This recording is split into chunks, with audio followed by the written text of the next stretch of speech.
It was an independent inquiry set up by the Welsh Government to expose the truth about the death of a 10-year-old child. It led to an unprecedented apology to the boy's grieving parents from the First Minister for 23 years of failings by the authorities.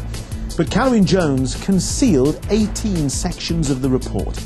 And tonight, we ask why. The whole inquiry, in my view, was a farce. Unfortunately, the redactions have destroyed the real value of having an independent inquiry because it's been shown not to be independent anymore. With criticism growing, Carwyn-Jones has spoken to us to defend the report. What I wanted was to get the full picture, and I don't think anybody reading the report would think that it was anything other than a damning indictment of what happened.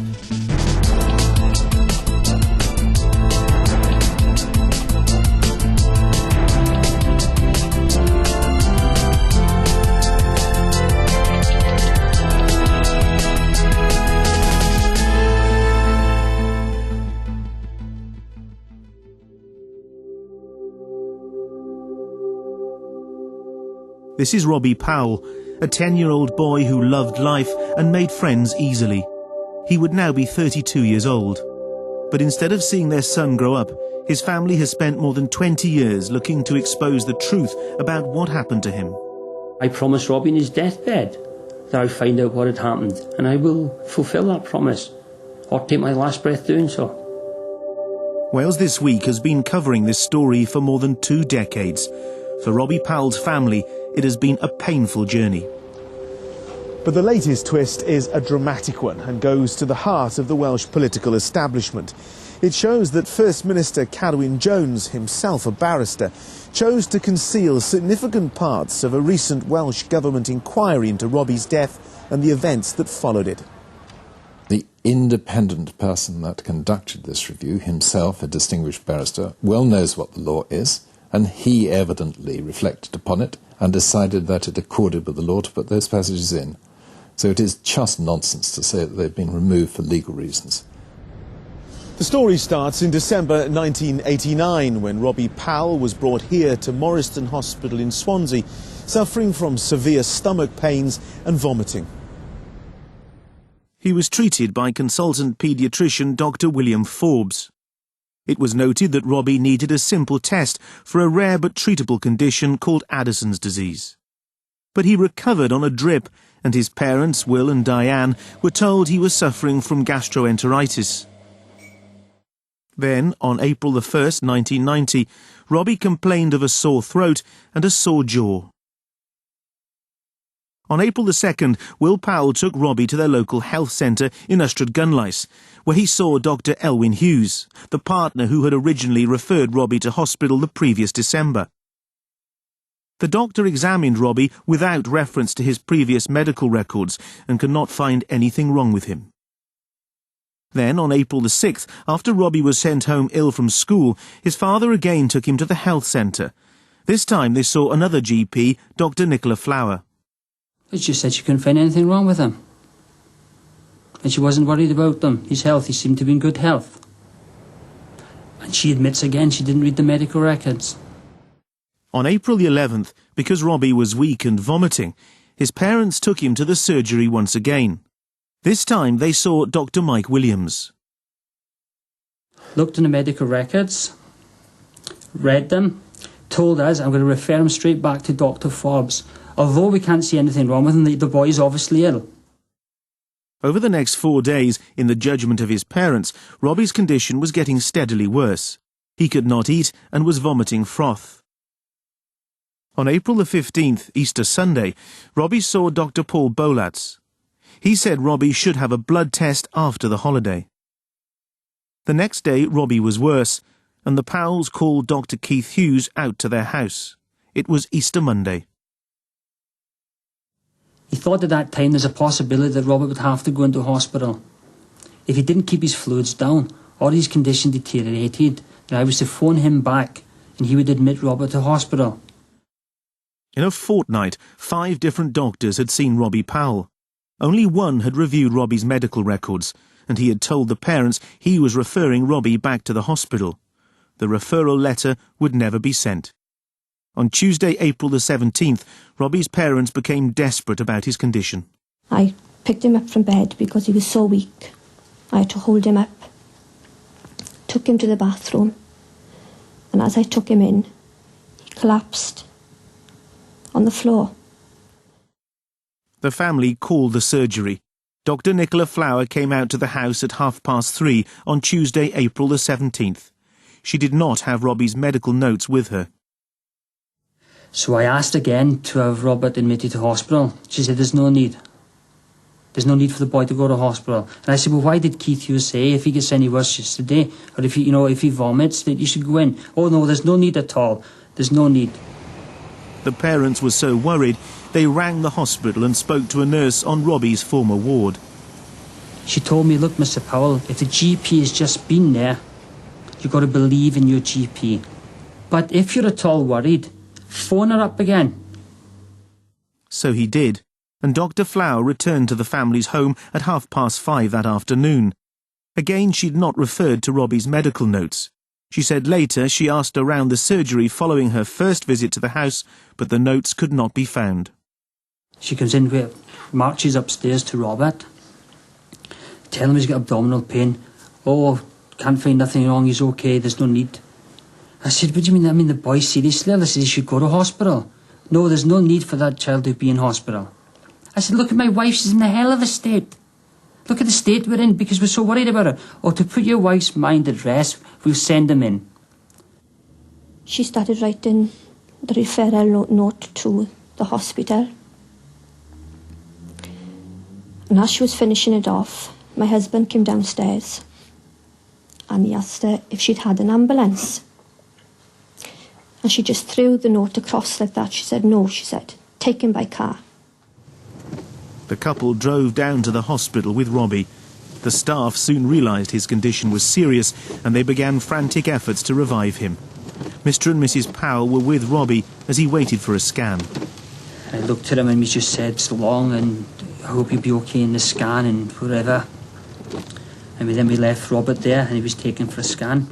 Within a short period of time, the doctor came in and said, Mr. Powell, I'm very sorry, Robert has died. Which was, well, who was?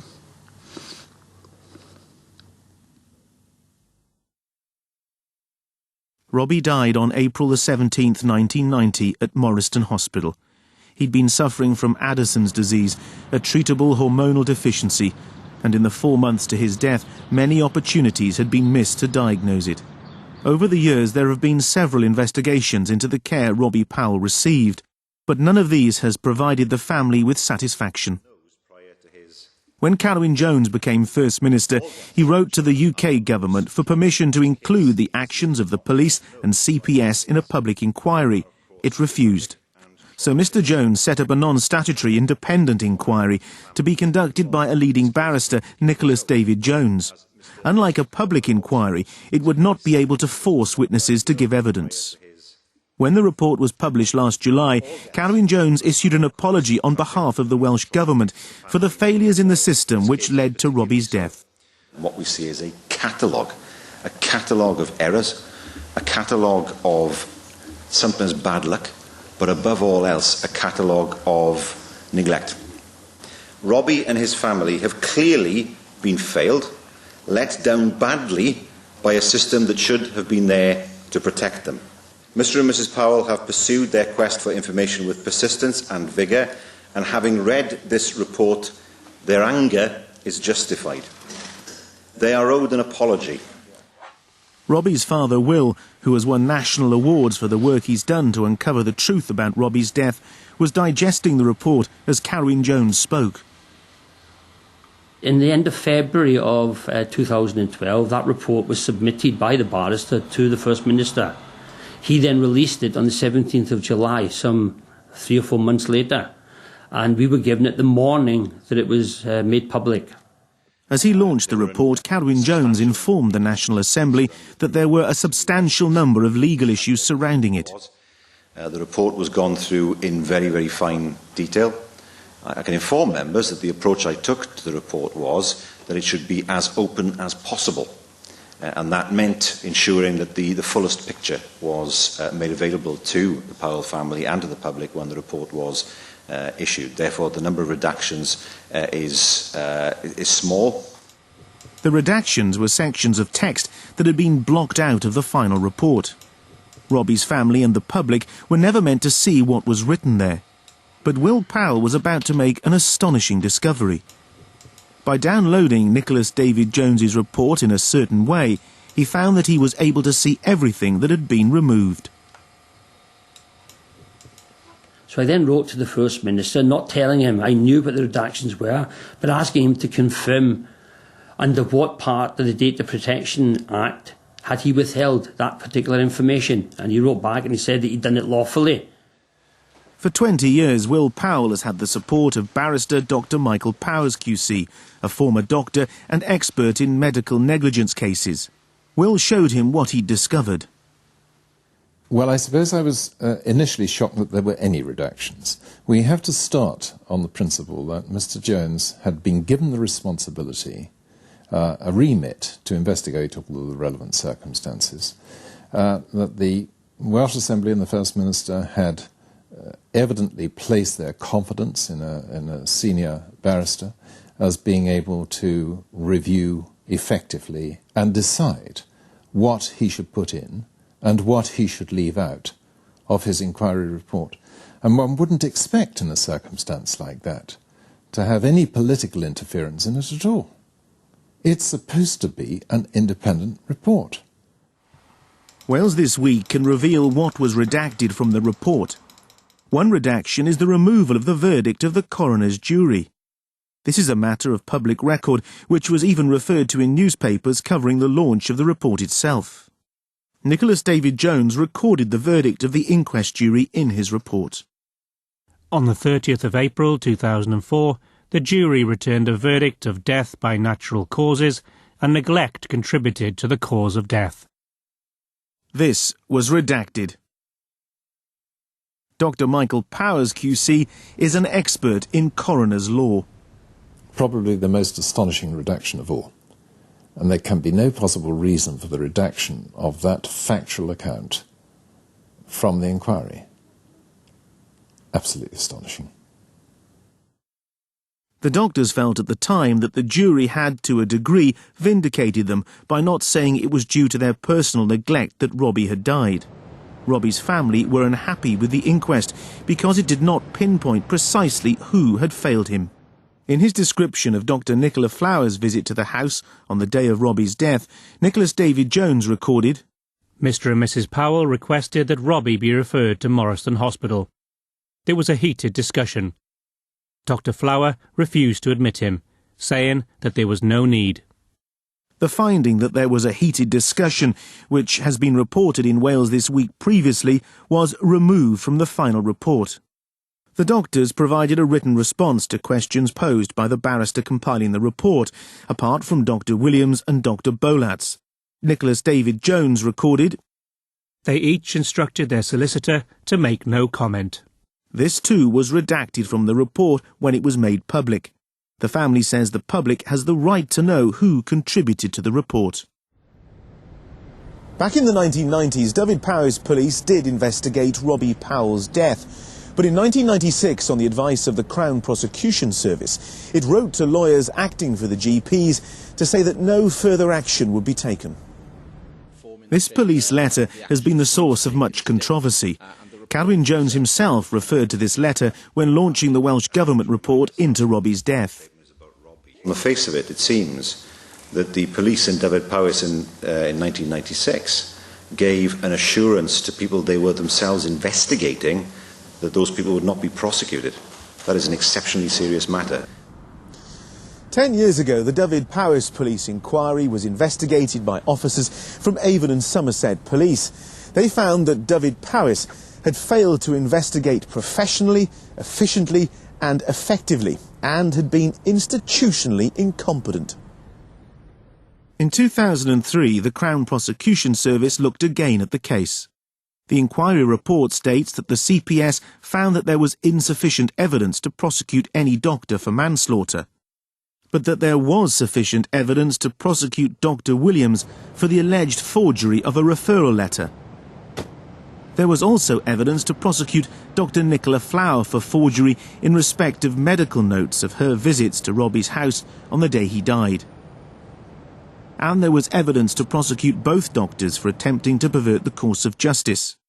A lawyer for Dr. Flower told us that the CPS's conclusions were strongly disputed and wholly rejected. Dr. Williams has always taken a similar stance. The CPS decided it was no longer in the public interest to prosecute these doctors because of the passage of time and because of their earlier decisions not to prosecute. The inquiry report concludes that issues relating to Dr. Flower's medical notes and Dr. Williams' referral letter have not been formally determined. In the months after Robbie Powell's death, the 5 Ustragunlice doctors met with consultant paediatrician Dr. William Forbes, who'd treated him 4 months before he died. The Powell family and the doctors have always been in dispute about what may have been discussed at the meeting. No record was kept of that meeting. In fact, Robbie's family only discovered it had taken place when they appealed against the decision by West Glamorgan Family Practitioner Committee not to take any action against the GPs. The fact that this meeting happened has long been in the public domain. In 1992, Wales This Week reconstructed some of Dr. Forbes' evidence to the Powell's unsuccessful appeal to the Welsh office. So there were 5 doctors present? Yes. When did it take place? Well, I cannot remember exactly when it took place. You are totally unable to help? Totally unable to help you. Can you tell us where it took place? Yes, the meeting took place at Morriston Hospital. Would you tell us how often it is that 5 general practitioners come together for a meeting with you to discuss a death which has occurred several months earlier? I think that would be a unique occasion. Yes. The meeting was dealt with in paragraph 122 of the original report. This paragraph, or reference to this meeting, has been redacted by the First Minister. I can't ever imagine a situation in which every partner in a general practice goes to a hospital consultant to have an unminuted meeting about the circumstances of a death.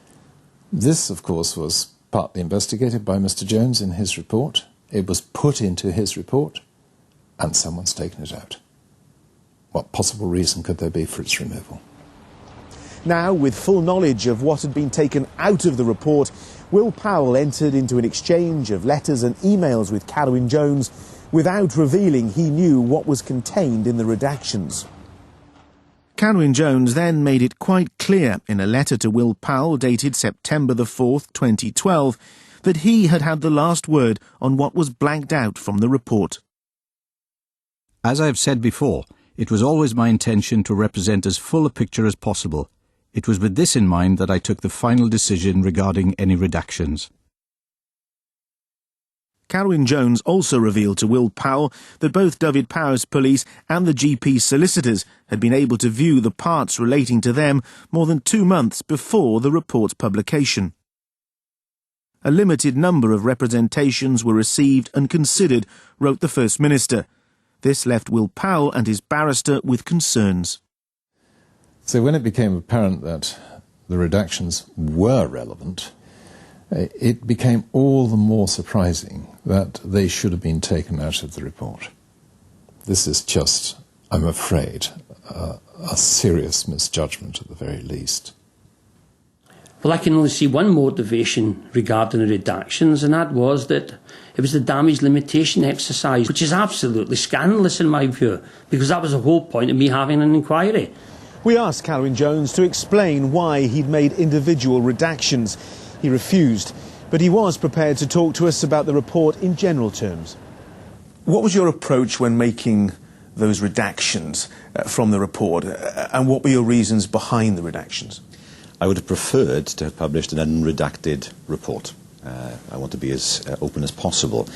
But there were some parts of the report that, for various reasons, such as the fact that evidence had been supplied to us under a duty of confidence, some data protection issues, some issues regarding the law of libel that some paragraphs were taken out, but I don't believe they detract in any way from the truly shocking story that the report actually illustrates. It's been put to us that the redactions amount to political interference with an independent or so-called independent report. How would you respond to that? I can't accept that. I mean, what for? And what's the point of interfering with the report? The report has to be as open as possible, and that, I believe, is what's been done. Bear in mind that it wasn't open to me to rewrite or change any of the report. It was simply a question of, is this in or is this out? It couldn't be rewritten in any way. But the big question for me is not what's happened. We know what's happened. It's appalling. I mean, no one can argue, if they read the report, that the way things were done, truly shocking. The question for me is what happens next? Now, what I'm doing is pursuing two matters. First of all, I've asked the General Medical Council to investigate. Even after this time, I think it's important that investigation takes place. Secondly, I've been writing to the police and the CPS with a view to obtaining an explanation as to why somebody seems to have given an immunity from prosecution to a group of doctors. I think that's absolutely scandalous if that happened, and I want to know who did it and on what basis that was done.